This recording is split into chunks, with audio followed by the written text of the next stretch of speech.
तर हाय मैत्रिणींनो, आज मी पहिल्यांदा रेसिपीचा ब्लॉग बनवत आहे यूट्यूबवर टाकण्यासाठी. तर काय बनवू सुचना म्हणून धपाटं करायचं ठरवले. हे बघा, आता हे सगळं पीठ मिक्स केलेलं आहे. तर आज बनवूया आपण गावरान पद्धतीचं धपाटं. ते आमच्या आईने म्हणजे माझ्या सासूबाईंनी शिकवलेलं आहे. त्यासाठी लागणारं साहित्य सांगते. हे हरभरा डाळीचं पीठ, हे आहे गव्हाचं पीठ आणि हे आहे बाजरीचं पीठ. आणि तिखटासाठी घेतलेले आहेत हिरव्या मिरच्या घेतल्या थोड्याशा, एक 10-15 असतील, 20-25 लसणाच्या पाकळ्या आणि ताजी कोथिंबीर गावरान. आता हे आपण मिक्सरमध्ये बारीक करून घेऊ.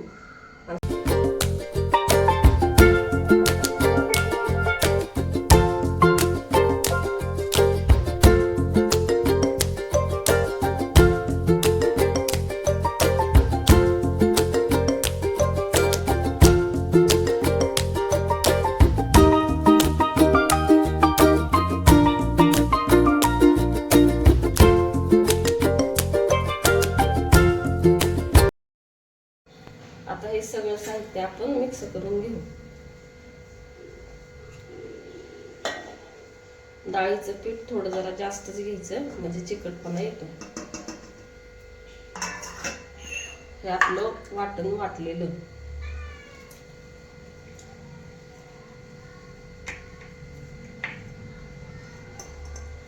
आता ह्यात थोडंसं चवीपुरतं मीठ टाकायचं, थोडीशी हळद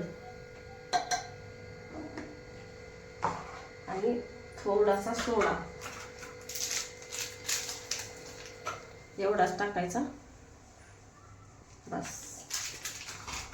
आता याच्यामध्ये थोडं थोडं करत पाणी घालून, हे जास्त घट्ट पण नाही आणि जास्त पातळ पण नाही, मीडियम असा थोडासा सैलसर गोळा बनवून घ्यायचा पिठाचा. एकदम पाणी घालायचं नाही, पातळ होऊ शकतं, त्याच्यामुळे थोडं थोडं करून घालायचं.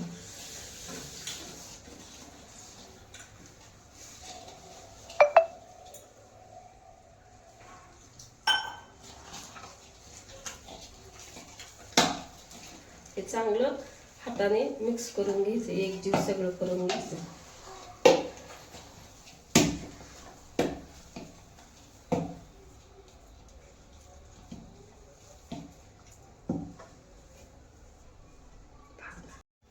हे बघा, हे अशा पद्धतीचं करून घ्यायचं, जास्त पातळ नाही जास्त घट्ट नाही. आणि हे असं सुती कपडा, गमजा म्हणतात बघा आमच्या इकडं, तुमच्या इकडं काय म्हणतात मला नाही माहिती. हा असा स्वच्छ गमजा घ्यायचा, हा ओला करून घ्यायचा पाण्याने, चांगला घट्ट पिळून घ्यायचा. आणि नॉनस्टिक तवा असेल तरी चालेल किंवा लोखंडाचा असेल तरी चालेल. आता आपण गॅस पेटवून घेऊ. आम्ही नॉनस्टिक ठेवलेला आहे तवा.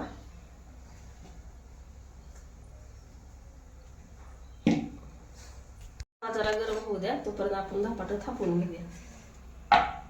हे असं पोळपाट घ्यायचं, त्याच्यावरती हा कपडा टाकायचा आणि आपल्याला जेवढी साईज हवी तेवढी पिठाचा गोळा घ्यायचा आणि याच्यावरती थापून घ्यायचा. आता बघा, मी एवढा घेतलेला आहे.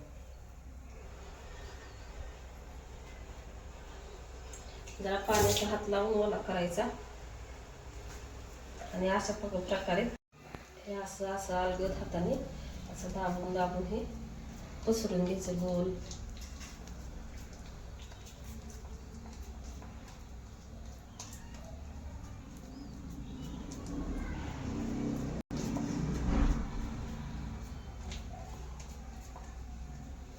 आता आमच्या पोरांना कसं जास्त मोठे धपाटे आवडत नाहीत केलेले, त्यांना कसे गोल छोटे नाजूकच आवडतात, म्हणून मी त्यांच्यासाठी नाजूकच करते.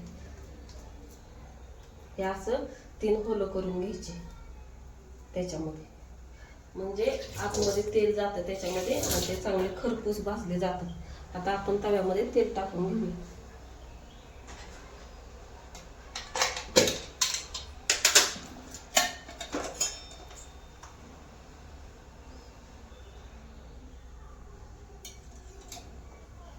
आता हे अलगद उचलून त्याच्यामध्ये टाकूया.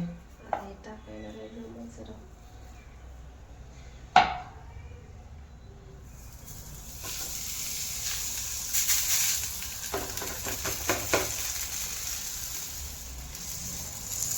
अशा प्रकारे तळून घ्यायचं. आता याच्यावरनं थोडीशी तेलाची धार अजून टाकायची. बस आता हे चांगलं भाजून द्यायचं एक साईडने, मग परत पलटी करून टाकायचं. तर बघा हे आता खालच्या साईडनं चांगलं भाजलंय, कारण हे अलगद उचललं जाते उलताण्यावरती. आता हे असं करून पलटी करायचं. हे बघा आवाज येतो का कसं खरपून भाजले. थोडं याच्यावरनं पण तेल टाकायचं.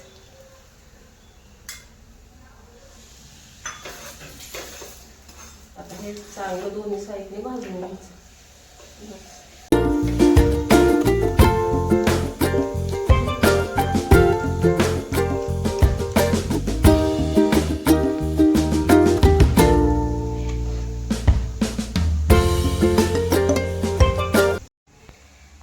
हे बघा आता हे दुसरं पण आपण थापून घेतलेलं आहे.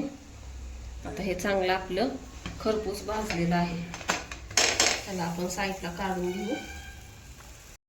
हे असं थोडंसं तेल टाकले. आता हे थापलेलं ह्याच्यावरती चांगलं टाकून घेऊया.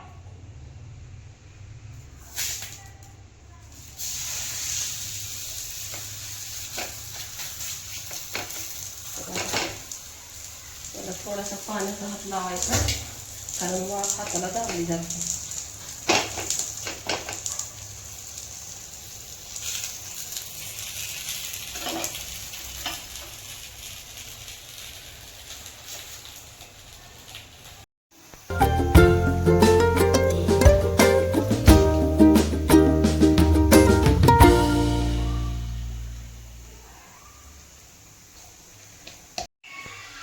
तर आता हे बनवते तर मला एक तो किस्सा आठवला. आम्ही गावाकडे राहिलो होतो ना, तेव्हा मला जरा बरं नव्हतं, म्हणजे मी आजारी होते.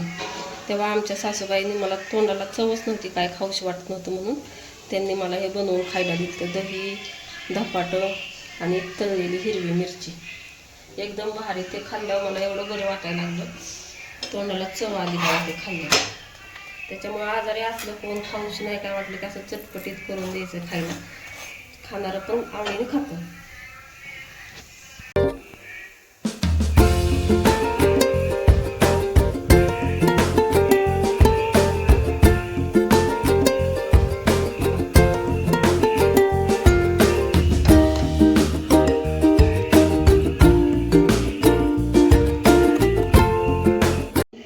एक दोन धपाटे झालं ना, ते कापड लगेच असं जरा इसरून घ्यायचं, नाहीतर मग ते तव्याला चिटकलं जातं. मग ते धपाटे ह्याला चिटकून परत तुटतं. हे बघा अशा प्रकारे बनवलेलं आहे. हे हिरवी मिरची तळून घेतली, दही आणि सॅलेडमध्ये काकडी गाजर घेतलेलं आहे. आता हे खाऊन सांगते मी तुम्हाला कसं झालंय ते, आणि तुम्ही घरी बनवून बघा कसं झालंय कसं नाही ते मला कमेंटमध्ये सांगा. कारण काही चुकलं असलं तर ते पण सांगा. माझा पहिलाच ब्लॉग आहे.